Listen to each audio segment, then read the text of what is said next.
Allahumma salli ala Sayyidina Muhammad wa ala ali Sayyidina Muhammad. Assalamu alaikum wa rahmatullahi wa barakatuh. And a very warm welcome to Meditation and Murākabah. Today, we shed light on one of the most radiant moments in the history, the birth of a soul so blessed that she was destined to become the leader of all the women of Jannah, a model of purity, patience, and unwavering faith. Join us as we journey through the early life of this extraordinary woman, from her miraculous birth to the threshold of her blessed marriage. Fatimah al-Zahra was born in Mecca approximately 5 years before the public declaration of prophethood. She entered a home already prepared by Allah subhanahu wa ta'ala for revelation, purity, and immense responsibility. She was the youngest daughter of Prophet Muhammad sallallahu alaihi wasallam and Khadija bin Khawalid, the noble woman who would become the first believer in Islam. Thus, Fatimah radiallahu anhu did not grow up in an ordinary household. She grew up in the very cradle where the final message to humanity would descend. The birth of Fatimah radiallahu anhu took place at a time when the world itself was on the threshold of transformation.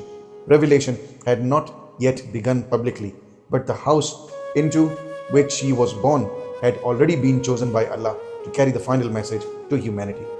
She was born to Prophet Muhammad sallallahu alaihi wasallam and Khadija radiallahu anhu, a pious home known amongst the people of Mecca for truthfulness, trust, and purity, even before Islam was declared. Classical Seerah works describe her birth as surrounded by a sense of unusual calm and blessings. Khadija radiallahu anhu, who had faced social isolation from the Quraysh women because of her marriage to the Prophet Muhammad sallallahu alaihi wasallam, was comforted by Allah in ways not visible to others. Some early narrations mention that during her delivery, Khadija radiallahu anhu felt supported by noble woman that was sent by Allah, described in traditional sources as Maryam, Bibi Maryam, the mother of Jesus Christ, and Bibi Aisha, and other righteous figures, symbolizing that this child would stand in the spiritual legacy of the greatest woman of faith.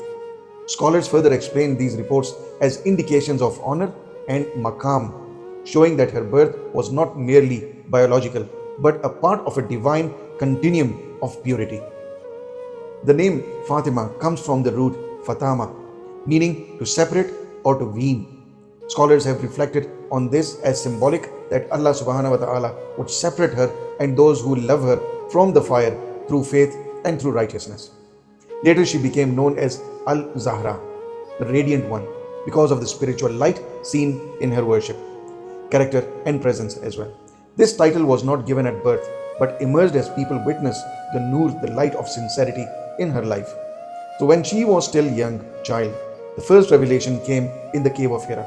From that moment onwards, her home became the center of a spiritual earthquake that would transform the whole world. She saw her father returning with the weight of revelation, her mother strengthening him with unwavering support, the earliest Muslims gathering quietly in faith, the Quraysh reacting with denial, ridicule, and eventually violence.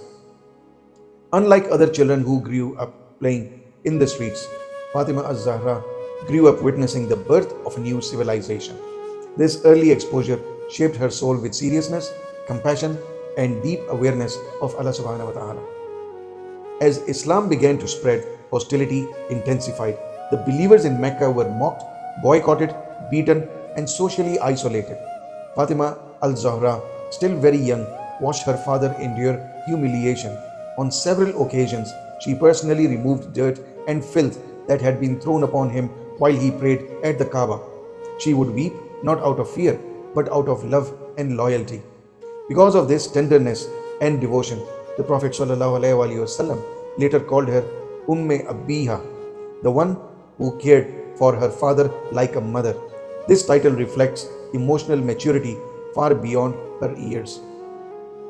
One of the most difficult periods of her childhood was the boycott that was imposed on the Prophet's clan. The Muslims were confined to a harsh valley for nearly 3 years, cut off from trade and supplies. Food became scarce, hunger became normal. For a child, such deprivation might create bitterness, but for Fatimah al-Zahra, it created zuhud, a lifelong detachment from worldly comfort. She learned early that subsistence comes from Allah, not from society. When she was still young, she experienced one of the greatest emotional trials, the passing away of her mother, Khadija radiallahu anha. This year became known as al-Huzn, the year of sorrow. With Khadija radiallahu anha gone, Fatimah al-Zahra assumed greater responsibility in caring for the household and supporting her father emotionally. The daughter now carried part of the role of the mother. This loss deepened her spiritual strength and taught her reliance upon Allah subhanahu wa ta'ala alone. When Allah subhanahu wa ta'ala permitted the believers to migrate, the command was not merely a change of location. It was a test of faith, identity, and sacrifice. Leaving meant abandoning homes, wealth, memories, and even family ties for the sake of Islam. For the young daughter of the Prophet ﷺ, the separation from Mecca was especially painful. This was a city where she had been born, where she had known her mother, and where she had endured the years of persecution alongside her father. Every street carried memories of struggle and revelation. Yet, like the other believers, she did not leave out of fear. She left out of obedience to Allah subhanahu wa ta'ala.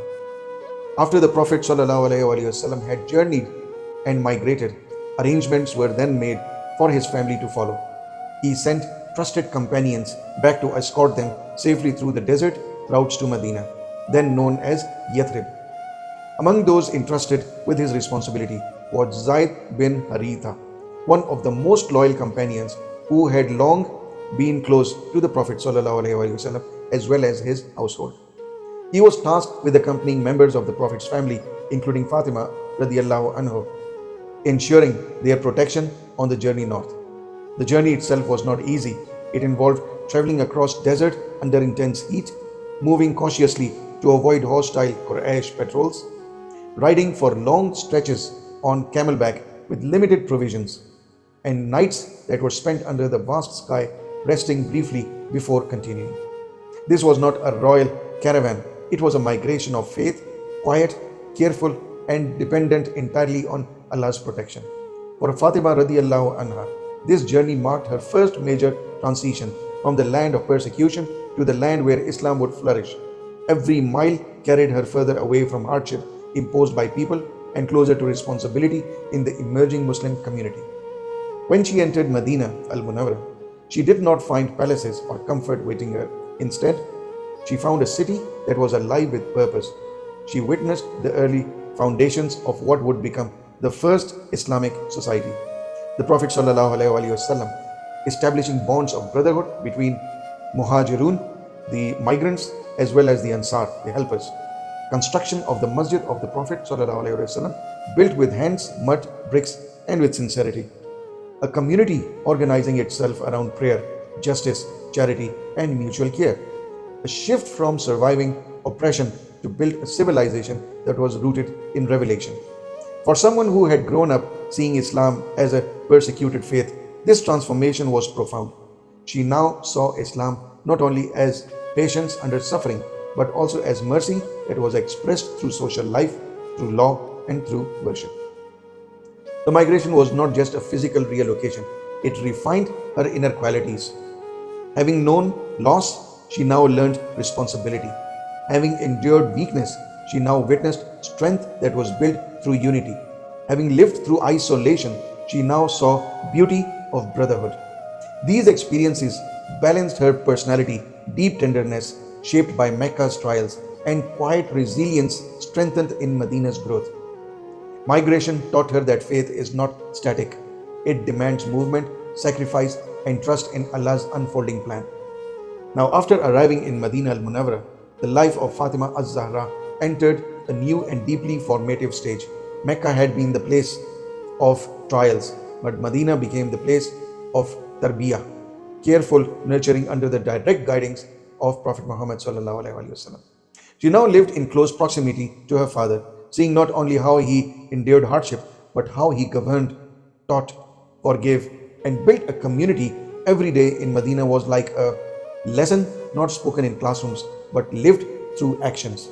It was as if Allah subhanahu wa ta'ala was preparing her for a greater responsibility, not merely to be the daughter of the Prophet, but to embody a model of faith that would echo into the hereafter. In Madinah al-Munawwarah, she observed the Prophet ﷺ in every aspect of his life.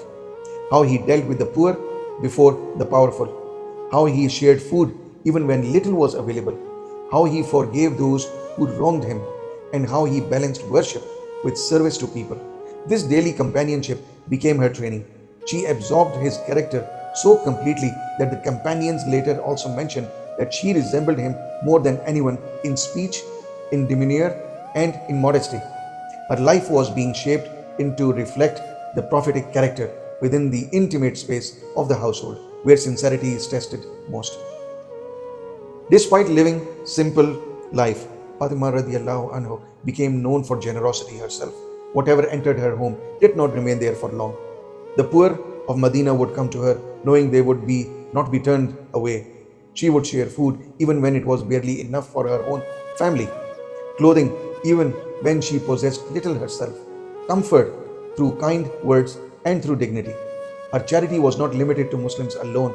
Anyone in need could approach her. She reflected the mercy she had witnessed in her father. Years later in Medina can be understood as a divine preparation. Mecca taught her patience under suffering, but Medina taught her how to serve with mercy. Close companionship with the Prophet ﷺ refined her inner character.